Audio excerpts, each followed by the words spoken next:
Gas हर साल पूरी दुनिया में 1.5 बिलियन टायर्स खराब होते हैं। जिस आंकड़े को अगर और छोटे रूप में देखा जाए तो हर एक घंटे में हम 2,85,388 टायर्स को यूज़ करके ख़राब कर देते हैं, जो कि किसी काम के नहीं बचते हैं।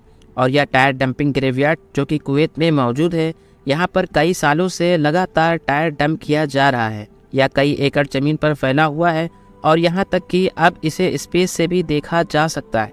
और हर साल यहाँ पर अनगिनत टायर्स डंप करने की वजह से इस एरिया ने टायर के कब्रिस्तान की शक्ल ले ली है। लेकिन अगर यह टायर ग्रेवयार्ड किसी अनडेवलप्ड कंट्री में होता तो समझ आता है, पर यह कुवैत में स्थित है, जो कि वर्ल्ड की रिचेस्ट कंट्री में से एक है, जिसका एक दिनार 266 इंडियन रुपीस के बराबर है। और अगर डॉलर की बात करें तो एक दिनार 3.2 डॉलर के बराबर है।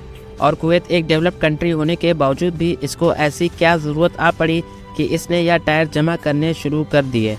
और आखिर इन ख़राब टायर्स का क्या किया जाता है और इनको किन किन कामों में इस्तेमाल किया जाता है, जानेंगे हम इस वीडियो में। गैस टायर्स का इस्तेमाल ट्रांसपोर्टेशन इंडस्ट्री द्वारा किया जाता है और गाड़ी में चल रहे एक नॉर्मल टायर की लाइफ 40,000 किलोमीटर तक होती है और इसके बाद टायर की ग्रिप ख़राब हो जाती है और यह किसी काम के नहीं रहते हैं और इन्हें कचरे में फेंक दिया जाता है। और वैसे तो किसी भी पुराने प्रोडक्ट को आराम से रिसाइकल कर लिया जाता है और उसे मेल्ट करके आसानी से नए प्रोडक्ट में बदल लिया जाता है, लेकिन टायर्स के केस में यह काफ़ी मुश्किल हो जाता है, क्योंकि टायर्स को रिसाइकल करने के लिए पहले इसे जलाना पड़ेगा और तभी इसकी रिसाइकलिंग पॉसिबल हो पाएगी। लेकिन टायर्स को जलाने से हार्मफुल केमिकल रिलीज़ होते हैं, जो कि हमारे एटमॉस्फेयर पर काफ़ी इम्पैक्ट डालते हैं और एटमॉस्फेयर को पोल्यूटेड भी करते हैं। और कई कंट्रीज़ में टायर को जलाना इल्लीगल है, लेकिन क्योंकि सभी कंट्रीज़ में यूज़ टायर किसी समस्या से कम नहीं है, इसलिए वेस्टर्न कंट्री ने इस मुसीबत से छुटकारा पाने के लिए टायर्स को कुवैत भेजना शुरू कर दिया। और कुवैत में मौजूद यह सुलैबिया टायर ग्रेवयार्ड वह ग्रेवयार्ड है जो कि अरेबिक डिज़र्ट पर हज़ारों स्क्वायर किलोमीटर एरिया पर फैला हुआ है, जहाँ पर कुवैत मुसलसल कई सालों से टायर्स जमा कर रहा है, जिसकी वजह से इस एरिया ने ग्रेवयार्ड का रूप धारण कर लिया है। और 50 मिलियन से ज़्यादा टायर्स का जमावड़ा इस सुलैबिया ग्रेवयार्ड में देखा जा सकता है, जो कि हकीकत में टायर्स का कब्रिस्तान ही लगता है। और अगर आप गौर से देखें तो यह टायर ग्रेवयार्ड छोटे छोटे स्क्वायर एरिया में डिवाइडेड है, जो कि असल में 50 फीट गहरे गड्ढे हैं जिसमें टायर को फेंका जाता है। और यह गड्ढे दूर से छोटे नज़र आते हैं, लेकिन यह काफ़ी बड़े हैं और इन एक एक गड्ढों में लाखों यूज टायर मौजूद हैं।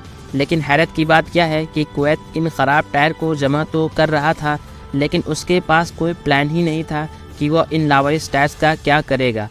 और सन 2019 में अपने आप सुलैबिया टायर ग्रेवयार्ड में आग लग गई थी, जिसमें 1 मिलियन से ज़्यादा टायर जल गए थे और यह आग 25,000 मिलियन स्क्वायर मीटर एरिया में फैल गई थी, जिसकी वजह से काफ़ी नुकसान हुआ था।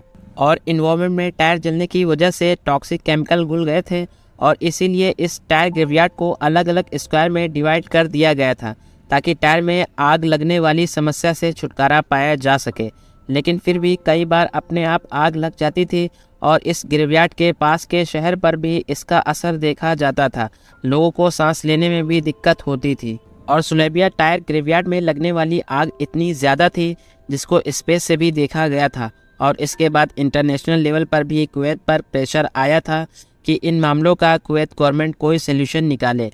ये सब देखते हुए कुवैत ने सन 2021 में इन टायर्स को ठिकाने लगाने का फैसला कर लिया और टायर्स को पूरी दुनिया में रिसाइकल के लिए भेजा जाने लगा।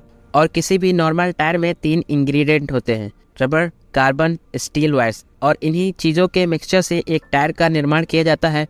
और वैसे तो टायर को रिसाइकल करने के लिए नए प्रोसेस आ गए हैं, जिसमें से एक प्रोसेस श्रेडिंग भी है, जिसमें टायर्स को छोटे छोटे टुकड़ों में तोड़ा जाता है और इसके बाद टायर में मौजूद स्टील वायर को मैग्नेट की सहायता से अलग कर लिया जाता है और फिर श्रेडेड टायर के पीसेस को और छोटे टुकड़ों में तोड़ लिया जाता है, जिसके बाद यह दानेदार पाउडर की शक्ल में आ जाता है। और अब इस पाउडर को फिल्टर करके डस्ट को अलग कर लिया जाता है और फिर रबर को निकाल लिया जाता है और इसके बाद इसका वल्कनाइजेशन किया जाता है, जिसमें इस पाउडर को हाई टेम्परेचर पर हीट किया जाता है, जिसमें हमें शुद्ध रबर मिल जाती है, जिसका इस्तेमाल हम रबर टायर्स बनाने में और स्पोर्ट फील्ड बनाने में कर सकते हैं। और इन टायर्स की खपत सिर्फ कार्स को चलाने में नहीं होती है, बल्कि एयरलाइंस में भी टायर्स की बहुत ज़रूरत होती है, क्योंकि जब कोई प्लेन टेक ऑफ करता है या लैंड करता है तो नॉर्मली प्लेन की स्पीड 300 से 400 किलोमीटर प्रति घंटा की होती है और ऐसे में रनवे पर टायर का बहुत खिंचाव होता है और बोइंग प्लेन के टायर पर हर 500 बार लैंड और टेक ऑफ करने के बाद ग्रिपिंग चढ़ाई जाती है और प्लेन के टायर पर केवल 4 बार ही ग्रिपिंग चढ़ाई जा सकती है, क्योंकि इसके बाद टायर को बदलना ज़रूरी हो जाता है। और आपको बताते चलें कि प्लेन के टायर्स में नाइट्रोजन गैस भरी जाती है, जिससे कि यह टायर फटते नहीं हैं। गाइस, आज के लिए इतना ही। आई होप आपको यह वीडियो पसंद आई होगी। हम मिलेंगे नेक्स्ट वीडियो में फिर से। सब्सक्राइब करिए हमारे चैनल को और बेल आइकन को प्रेस करिए ताकि ऐसी इन्फॉर्मेटिव वीडियोस आपको मिलती रहें। Thanks for watching.